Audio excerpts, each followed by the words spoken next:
Oi pessoal, tudo bem? Vamos para mais uma aula da parte de calorimetria. Hoje nós vamos falar de mudança de estado físico da matéria. Bom, os estados físicos da matéria, aqueles que a gente conhece, né? Nós temos o sólido, que é um estado onde a matéria apresenta forma e volume definidos. O que é isso? A matéria ela sempre ocupa o mesmo espaço e ela mantém sempre o mesmo formato constantemente. Isso acontece por quê? Porque no estado sólido a ligação das moléculas é tão forte, mas tão forte, que não permite que elas praticamente mudem de lugar. O que acontece, o movimento que elas fazem é no máximo vibrar ali em torno do seu ponto de posição. Mas elas não conseguem, têm muita dificuldade de mudar de lugar. Então isso faz com que o formato do corpo se mantenha sempre o mesmo. Já no líquido, o líquido ele tem um volume definido, ou seja, ele vai sempre ocupar o mesmo espaço. Porém, o formato dele é variável. Ele sempre vai se adaptar ao formato do recipiente onde ele está. Por quê? Porque no líquido a ligação das moléculas já é mais fraca. Então a força não é suficiente para manter as moléculas no mesmo lugar. Elas ainda se mantêm, digamos, presas umas às outras. Elas não conseguem se afastar. Porém, elas não têm força para poder manter uma estrutura fixa. Por isso que o líquido varia o seu formato. O outro estado que a gente conhece é o estado gasoso. No estado gasoso, as moléculas, a gente admite que elas não têm nenhuma força de ligação entre elas. Ou as forças de ligação que existem entre elas são tão pequenas que podem ser desprezíveis. Isso significa que elas se movem livremente. Então, um gás ele tende a ocupar todo o espaço que você der para ele. Se você colocar o gás que estava num copinho de ar, no tamanho de um copinho, numa sala gigante, esse mesmo gás vai se espalhar por toda a sala, vai se distribuir igualmente. Claro, ficando menos denso com isso. Né? Existe um suposto estado físico que é o vapor. E a gente costuma confundir gás com vapor. Né? Gás e vapor são coisas diferentes. No caso do vapor, ele ainda mantém algumas propriedades de líquido, porém ele já tem alguns comportamentos de gases também. Mas se você puder observar, quando você ferve uma panela de água, você vai ver uma fumacinha saindo dessa panela. E essa fumacinha geralmente ela sobe. Né? No caso de um gás, o que aconteceria com o gás? Ele teria que se espalhar igualmente em todas as direções. E então você não veria uma fumacinha subindo, veria se espalhando para todos os lados. Isso se fosse possível ver um gás. Né? Já no vapor, não. No vapor ele sobe, ele não vai para todos os lados, ele acaba subindo. O mesmo acontece quando você está queimando algum material, que sobe uma fumaça. Né? Essa fumaça também é vapor. Né? São gotículas de água que ganharam muita energia e acabaram ficando muito pequenas e pouco densas. E aí elas acabam subindo por ser menos densas que o ar e por questão da energia que ela adquiriu também, tá? Então gás e vapor não são a mesma coisa. Quando a gente fala, por exemplo, que a água se transforma em vapor a 100 graus, ela se transforma em vapor a 100 graus, ela não se transforma em gás, tá? O vapor você consegue fazer ele voltar a ser líquido se você baixar a temperatura dele. O gás não, o gás você precisa alterar a pressão dele. Precisa aumentar a pressão sobre o gás para que ele possa retornar para o estado líquido, tá?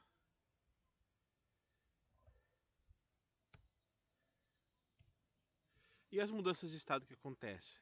Bom, para um material mudar de um estado para outro, por exemplo, do sólido para o líquido ou do líquido para o gasoso, isso vai acontecer quando ele atinge uma determinada temperatura, caso seja uma substância pura. Se for uma mistura, essa mudança ocorre numa faixa de temperatura, entre dois valores determinados, ou até entre mais valores determinados, que vai acontecer essa mudança. Mas para substâncias puras, a mudança de estado ocorre num valor de temperatura. E essa temperatura não muda até que todo o material tenha mudado de estado. Tá? Então, um exemplo. A gente diz que o gelo derrete a 0 graus Celsius. Então você tem um gelo lá a menos 20 graus Celsius. Se você der calor para esse gelo, ou seja, de alguma maneira você começar a esquentar esse gelo, ele não vai derreter imediatamente. A temperatura dele vai subindo, de menos 20, menos 15, menos 10, menos 5, até atingir 0 graus. Quando atingir o 0 grau, se você continua dando calor, aí a temperatura dele vai parar de aumentar e ele vai começar a derreter, vai começar a passar para o estado líquido. E só depois que todo o gelo passa para o estado líquido, se você continuar dando calor para ele, é que na fase líquida ele vai começar a aumentar a temperatura novamente. Os tipos de mudança de estado são a fusão, que é a passagem do estado sólido para o estado líquido, e a temperatura em que ocorre a fusão a gente chama de ponto de fusão. A vaporização, que é a passagem do estado líquido para o estado de vapor, lembrando mais uma vez que o vapor não é gás. Então, isso ocorre num ponto chamado ponto de ebulição. A vaporização ela pode ocorrer de 3 maneiras, e isso está relacionado com a velocidade com que ela ocorre. A evaporação seria uma vaporização mais lenta. Você pode pensar numa poça de água no chão, secando com a luz do sol, né? Leva quase que o dia inteiro para secar ou até mais, ou uma roupa estendida no varal. A ebulição é quando o líquido borbulha, ou seja, é uma vaporização mais rápida que a evaporação. Então você pode pensar aí no caso de uma panela de água fervendo, né? Quando começa a borbulhar. E a calefação é uma vaporização bem mais rápida, quase que instantânea. Aí você pode usar como exemplo uma gotinha de água caindo numa panela bem quente. Ela faz o famoso tss e acaba sumindo rapidinho. Então, o que muda dos 3 tipos de vaporização é a velocidade com que eles ocorrem. A liquefação ou condensação é a passagem do estado de vapor para o estado líquido. Nesse caso, a temperatura em que isso ocorre a gente chama de ponto de condensação. Tá? E a solidificação é a passagem do estado líquido para o estado sólido, que ocorre no ponto de solidificação, temperatura em que ela ocorre no ponto de solidificação. E existe também a passagem direta do estado sólido para o estado de vapor e do estado de vapor para o estado sólido. Do sólido para o vapor a gente chama de sublimação. E do vapor para o sólido a gente também pode chamar de sublimação ou de ressublimação. Tá? Um exemplo desse fenômeno é a naftalina, né? Aquelas bolinhas que a gente põe no armário para não juntar barato, para não pegar cheiro. Você coloca essas bolinhas no armário e com o tempo elas vão sumindo. E você vai vendo que lá na parte de cima do armário vai formando umas casquinhas amarelas, a mesma cor da naftalina. Isso porque a naftalina ela passa direto do sólido para o estado de vapor. Esse vapor sobe e acaba se solidificando lá na parte de cima do seu guarda-roupa. Tá? Um outro exemplo seria o gelo seco também. O gelo seco ele passa direto do sólido para o estado de vapor. Bom, o ponto de fusão e o ponto de ebulição eles são iguais ao ponto de condensação e o ponto de solidificação. Tá? Vamos lembrar, a fusão é a passagem do sólido para o líquido e a solidificação é a passagem do líquido para o sólido.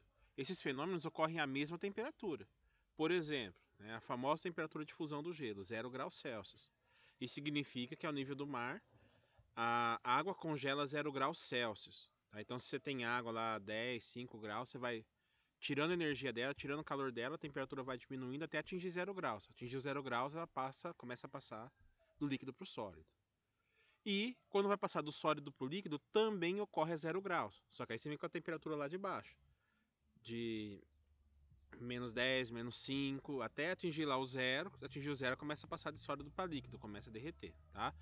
Então, o ponto de fusão é igual ao ponto de solidificação. Tá? A diferença é que na fusão o material está recebendo energia, está recebendo calor, sua temperatura está aumentando, atingiu esse ponto, ele faz a mudança de estado. E na solidificação, o material está perdendo energia, perdendo calor, temperatura diminuindo, atingiu essa temperatura, ele faz a mudança de estado. E o mesmo acontece entre o ponto de ebulição e o ponto de condensação. Lembra, a ebulição é a passagem do estado líquido para o estado de vapor.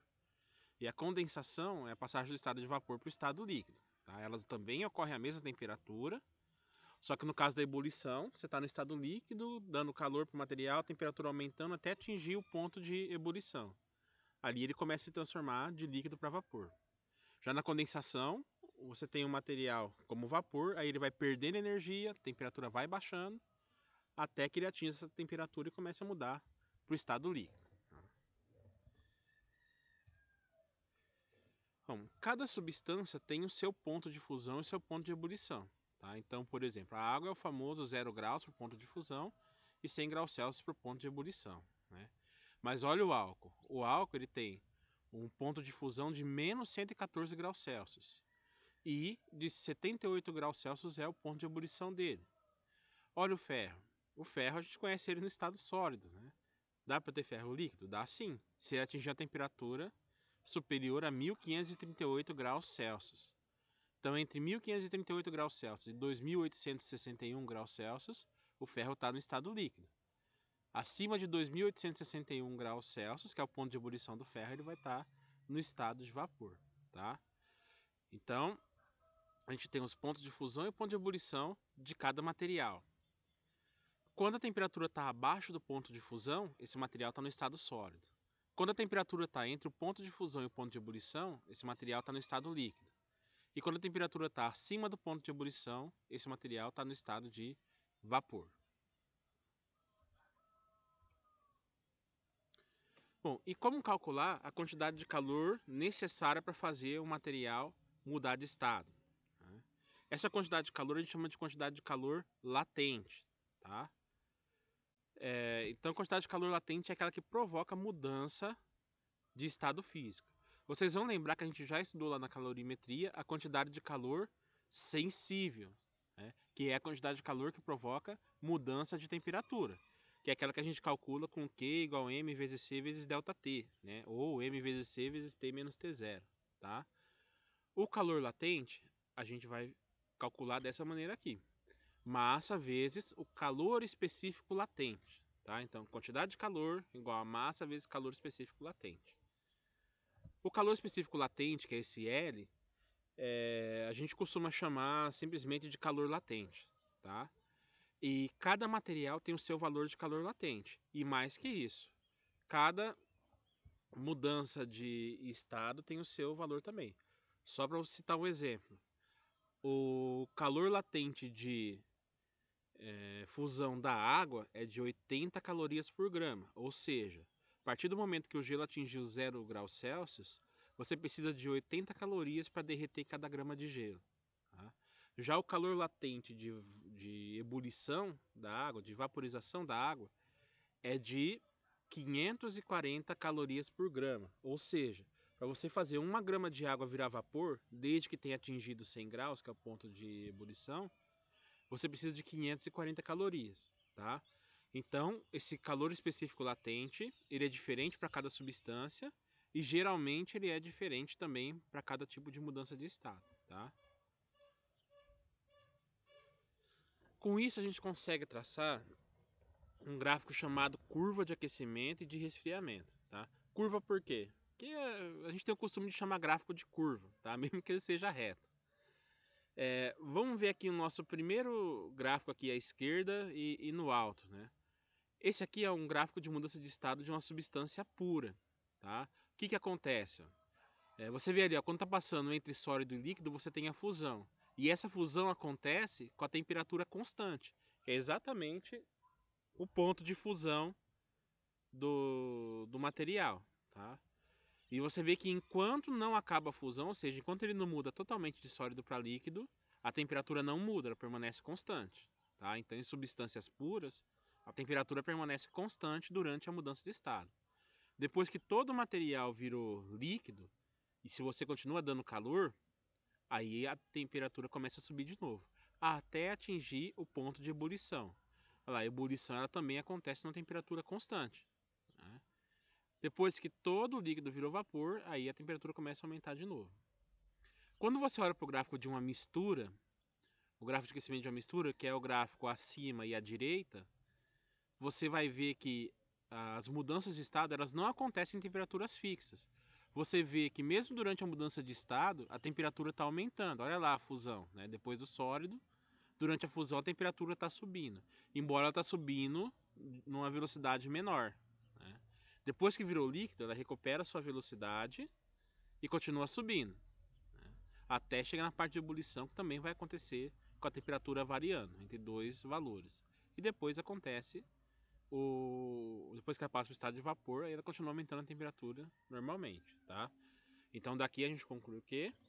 Que para substâncias puras, as mudanças de estado acontecem em temperaturas fixas, constantes. E para misturas, as mudanças de estado acontecem numa faixa de temperatura, numa certa variação de temperatura. Tá? As curvas de resfriamento, que são as curvas que estão abaixo, elas são o contrário das curvas de aquecimento. Né? Conforme você vai retirando energia, a temperatura vai baixando. No caso de uma substância pura, as mudanças de estado, olha lá no gráfico da esquerda abaixo, você tem a condensação e a solidificação acontecendo a temperaturas constantes, né? O gráfico está ali na horizontal. Já no caso das misturas, você tem a condensação e a solidificação acontecendo em temperaturas variáveis. Tá? Bom, vamos resolver um pequeno exemplo sobre o cálculo da quantidade de calor latente. Né? Nós temos a seguinte situação. Determine a quantidade de calor necessária para transformar 100 gramas de gelo a menos 10 graus Celsius em água a 15 graus Celsius. E eu tenho como dados que o ponto de fusão do gelo é 0 graus Celsius, ou seja, o gelo só vai mudar de estado quando ele atingir 0 graus Celsius. O calor latente de fusão do gelo, que é o nosso L, ele vale 80 calorias por grama.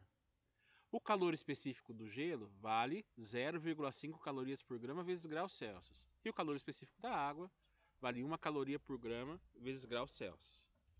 E o que a gente tem que analisar nesse problema? Esse processo ele vai ocorrer em 3 etapas. Por quê? Eu tenho gelo a menos 10 graus Celsius. E aí eu começo a dar calor para esse gelo. O que vai acontecer? Ele não vai derreter imediatamente. Ele só derrete quando ele atingir 0 graus Celsius, que é o ponto de fusão dele. Então, enquanto eu estou dando calor, se ele não pode mudar de estado, ele usa esse calor para quê? Para poder aumentar a temperatura. Tá? Então, como esse calor vai estar alterando a temperatura dele, esse calor é uma quantidade de calor sensível, que é a que a gente calcula com a fórmula do Q igual a m vezes c vezes ΔT. Tá? E até onde que essa temperatura vai aumentar? Ela vai aumentar até 0 graus. Por quê? Porque no 0 graus vai ocorrer uma mudança de estado. Tá? Chegou no 0 graus, tem a mudança de estado, e aí eu vou ter um calor latente, porque está provocando mudança de estado. Depois que todo o gelo derreter e virou água, eu ainda quero que ele chegue a 15 graus Celsius. Então, para a temperatura continuar subindo, eu tenho que dar mais calor para esse material. E aí o que acontece? Como esse calor vai provocar mudança de temperatura, é de novo um calor sensível. Tá? Então eu tenho essas 3 etapas. Do menos 10 até o 0, a temperatura vai aumentar. Chegou no 0, a segunda etapa é a mudança de estado. Então tinha gelo a 0 graus, derreteu, virou água a 0 graus. Essa é a segunda etapa. E agora, como eu quero que a água chegue a 15 graus, eu dou mais calor para a água, que é a terceira etapa, e aí a água vai de 0 graus até 15 graus Celsius. Vamos para a resolução. Então, primeira etapa, o gelo indo de menos 10 até 0 graus Celsius. Como é um aumento de temperatura, então esse é um calor sensível. Quais os dados que eu tenho? A massa do material, que é 100 gramas. O calor específico sensível do gelo, que é 0,5 calorias por grama vezes graus Celsius. A temperatura inicial do gelo, que é menos 10 graus Celsius. E a temperatura final do gelo, que vai ser 0 graus Celsius. Temperatura final nessa primeira fase, antes de ocorrer a mudança de estado. Como é um calor sensível, o jeito de calcular essa quantidade de calor vai ser massa vezes calor específico vezes a variação de temperatura, que é a temperatura final menos a inicial. Substituindo os valores, massa 100, calor específico 0,5, temperatura final 0, menos a temperatura inicial, que é menos 10. Tá? Então fica ali 0 menos 10. 50 vezes 100 vezes 0,5 dá 50. 0 menos o menos 10 vai dar 0 mais 10, que vai dar 10. E 50 vezes 10 vai dar 500 calorias. Então eu preciso de dar 500 calorias de calor para que esse gelo saia de menos 10 graus Celsius e atinja 0 graus Celsius. Atingiu 0 graus, agora nós vamos para a segunda fase, que é o gelo derretendo, ou seja, mudando de estado, a fusão. Como vai ser uma mudança de estado, então a quantidade de calor já não é mais o calor sensível, que é o m vezes c vezes ΔT. Agora é o calor latente, que é o m vezes L.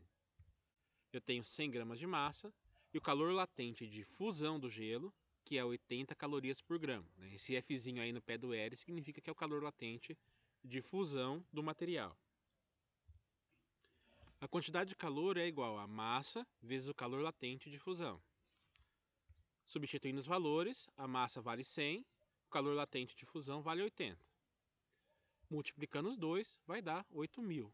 8.000 calorias. Então eu preciso de 8.000 calorias para fazer 100 gramas de gelo a 0 graus virarem água a 0 graus. Mas o problema é que ele me pede água a 15 graus, ele não pede água a 0 graus. Então eu preciso de mais uma etapa. Essa etapa vai ser fazer a água subir de 0 graus até 15 graus Celsius. Como é um aumento de temperatura, então aqui eu tenho uma quantidade de calor sensível. Tá? E os dados que eu tenho serão a massa, que são 100 gramas, né? Não é porque ele derreteu que a massa mudou. O calor específico da água, que é 1 caloria por grama vezes graus Celsius. Temperatura inicial da água, que é 0 graus Celsius. E a temperatura final da água, que é 15 graus Celsius. A quantidade de calor vai ser massa vezes o calor específico vezes temperatura final menos inicial. Trocando os valores, massa 100, calor específico 1, temperatura final 15 e temperatura inicial 0. 100 vezes 1 dá 100, 15 menos 0 dá 15 e 100 vezes 15 vai dar 1.500 calorias. Então eu preciso de 1.500 calorias para fazer a água sair de 0 graus e chegar até 15 graus. Então no total eu precisei de quantas calorias para fazer o gelo sair de menos 10 e chegar até 15 graus Celsius. Para eu calcular isso é só eu somar quantas calorias eu gastei em cada etapa. Então vai ser 500 da primeira etapa para o gelo ir de menos 10 até 0, mais 8.000 para o gelo derreter, mais 1.500 para a água ir de 0 até 15 graus. Somando tudo, eu tenho 10.000 calorias que foram gastas em todo esse processo. Tá? Bom, gente, então essa foi a nossa aula sobre mudança de estado. Tá aí o material para que vocês possam estudar. Está disponível lá também no nosso Google Classroom, outros materiais para vocês possam estudar também, lista de exercícios para vocês resolverem. Tá? Então aproveitem, façam bom uso dessa aula, estudem bastante e depois a gente conversa mais para tirar eventuais dúvidas, tá bom? Então, bom